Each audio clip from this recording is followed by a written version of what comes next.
भगवान राम 4 ही भाई क्यों थे? 3 या 5 भी तो हो सकते थे।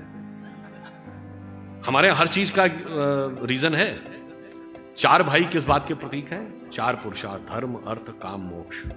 श्री राम धर्म के प्रतीक हैं, लक्ष्मण जी काम के प्रतीक हैं, मोक्ष के प्रतीक भरत हैं और अर्थ के प्रतीक शत्रुघ्न हैं। इसीलिए लक्ष्मण ही वन में क्यों गए राम के साथ?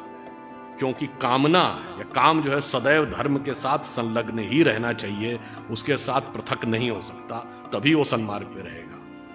और भरत ने ही खड़ाऊ रख के शासन क्यों किया? क्योंकि मोक्ष प्राप्त करने के लिए अंतर की यात्रा करनी है, एक प्रतीक को भी सामने रख के आप वह यात्रा कर सकते हैं।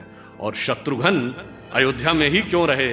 चूंकि अर्थ राजधानी से बाहर नहीं जा सकता, इसलिए वो वहीं पे रहेंगे। तो अगर हमें आगे बढ़ना है, तो मैं जहां से मैंने प्रारंभ किया था कि प्रबुद्ध शुद्ध भारती, तो आपने भारतीयता को समझा, समझने की क्षमता भगवान ने आपको दी है।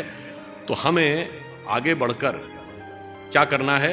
यह ध्यान रखना है कि आचार्य चाणक्य ने कहा था, इस राष्ट्र को उतनी क्षति दुर्जनों की दुर्जनता से नहीं हुई है जितनी सज्जनों की निष्क्रियता से हुई है। मैं बताना चाहता हूं, भगवान श्री कृष्ण हिंदू भी हैं, हिंदू धर्म के भी प्रतीक हैं, वही तत्व है, और हिंदुत्व भी वो है। 1986 शाबानो केस, सुप्रीम कोर्ट का जजमेंट पलट दिया जाता है। क्यों? तत्कालीन भारत सरकार ये स्टैंड लेती है कि मजहबी मामला है, मजहबी मामले में कोर्ट का दखल सुई की नोक के बराबर भी नहीं होगा। अगर कुछ कह दिया तो पार्लियामेंट संशोधन करके पलट देगी। और अगले वर्ष जब श्री राम जन्मभूमि का विषय आता है तो कहते हैं भगवान कहां पैदा हुए, इसमें तुम्हारा सुई की नोक के बराबर दखल नहीं होगा।